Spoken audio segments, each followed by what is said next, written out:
Hello, Harv here, and welcome back, good buddies. I get a lot of questions through this channel from you guys, and by far the most common question is, I'm having problems when I use S-Log2 or S-Log3, how do I use it and not get noise or other issues? So here are my 5 simple tips to improve the results from your S-Log footage.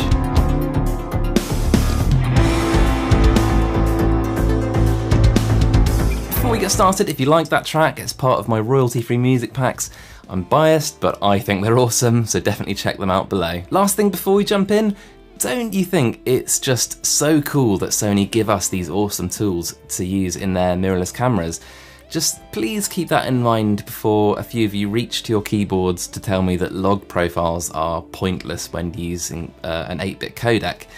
Just appreciate that we're able to use these pro filming features, and a lot of us will use them and love the results. I know it's a very fashionable thing to write in the comments, but you know, this is a negativity-free zone where you can prefer whichever picture profile you like. 1. Expose correctly. You'll hear this from everyone. These log curves need overexposing to get the best out of them. In fact, the bulk of the useful information in your footage can be found in that top half of the gamma curve. It takes a bit of practice, but the trick is to never use auto ISO, obviously, as your camera doesn't meter the exposure brilliantly in the log modes, so don't trust it. Also, wherever possible, keep your ISO at its native minimum for maximum dynamic range. Here we have S-Log2, and this is what I consider to be a good exposure. It does look pretty bright and pretty washed out, as it should do. Remember to ignore the meter on your camera, which at this point should be saying plus 2 stops overexposed. It's nonsense, ignore it. I've used exactly the same exposure settings for S-Log3 as I have for S-Log2. It does look a little bit brighter because that's the nature of S-Log3, it does just look a bit more washed out. If you're using a histogram to expose this, obviously make sure that it's nice and bright on the right hand side of your histogram. If your footage looks like this, however, I guarantee you will run into trouble when you come to grade it. This is absolutely underexposed by at least 2 stops. Now it's time to put a simple grade on them and see how they look. Back with S-Log2, and all I'm going to do is bring the exposure down just a tiny bit and then add a lookup table which converts it to Rec 709. And there we go, it's looking good, good colours, punchy, lots of dynamic range, and no issues with noise, etc. Next we're going to grade the correctly exposed S-Log3 footage, and I'm going to use the same effects as I did for S-Log2, except I'm going to add a tiny bit of a curve because it has less contrast. And there we go, S-Log3 doesn't have to be difficult to grade, it just takes a little bit more practice than S-Log2. Here we have no noise and no issues. However, when I tried to grade the underexposed footage, I had issues as I expected I would. I added all the same effects as the previous examples, but I ran into lots of problems with noise and massively reduced dynamic range. This is especially obvious when we compare it to the correctly exposed version. 2. Don't use S-Log2 or 3 in the high frame per second modes, as the codecs are super lightweight and therefore kind of fragile. Trust me, you will notice some aliasing issues when you grade your high frame rate clips. Let me show you what I mean right now. So this extremely interesting shot was shot in Cine 4, and of course it's going to need a little bit of saturation and contrast to look at its best. Once that's done, you can see it looks okay. It's not as clean as I'd like it, but still it's acceptable, and I think if I was filming something like a moving subject, you wouldn't notice, it would still look good. Now in S-Log2, and I can instantly see that it's going to be more noisy. You can have a look in the shadow areas around the colour board, you can see it's going to be noisy. So now I'm going to add a LUT to convert it to Rec 709, and I'm just going to add a little bit more saturation. So there we go, it's actually not too bad. That's the great thing about S-Log2, is you can see noise when it's ungraded, and then you grade it and it just sort of disappears. However, you will start to notice some odd things going on with the colours. Now switching to S-Log3, and you can see there's going to be even more noise. So to colour grade it, I'm just going to use the same lookup table to convert it to Rec 709, and then I'm going to use curves to introduce some contrast and just add a little bit of saturation on top. There we go, and oh dear God, it looks horrible. Look at the black around the colour card just to see how much aliasing that is, and that is aliasing. Hopefully you'll be able to see this after it's gone through YouTube compression, but here's all three together so you can really just have a look. And let me draw your attention to the very top part of the image where you can see the black background. What's the word? Disgusting. 3. I prefer S-Gamut 3 Cine colour space, or one that's smaller.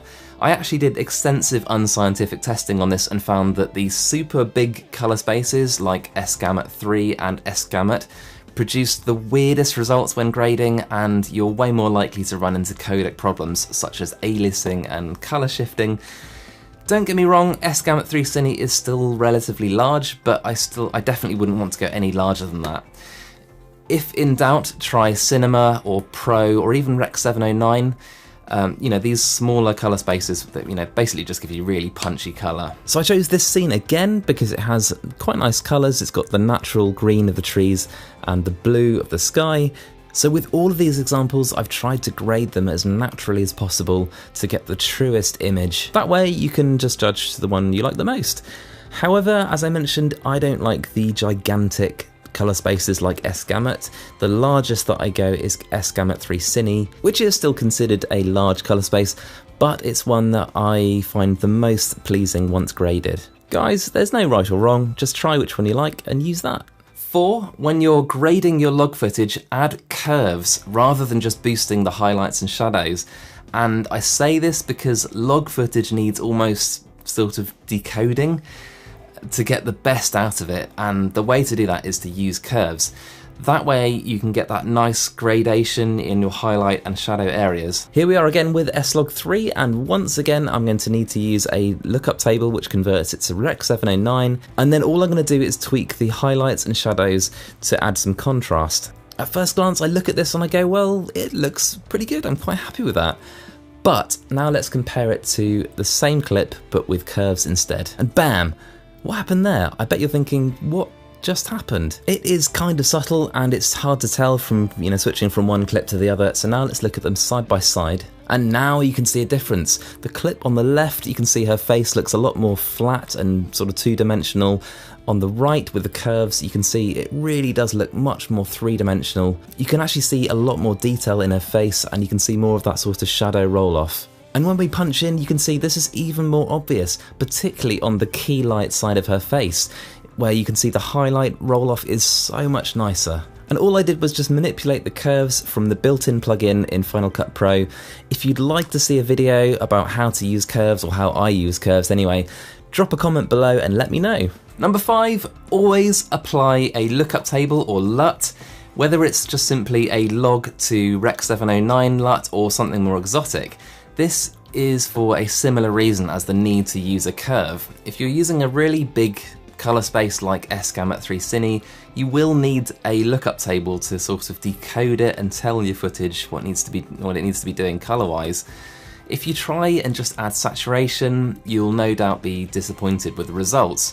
So get yourself some LUTs. Luckily there are lots of great ones out there, and I'd recommend checking out my LUTs video where I talk about my favourites, linked below. And lastly, as just a bonus point, I would also say to use S-Log 2 and S-Log 3 if you need them.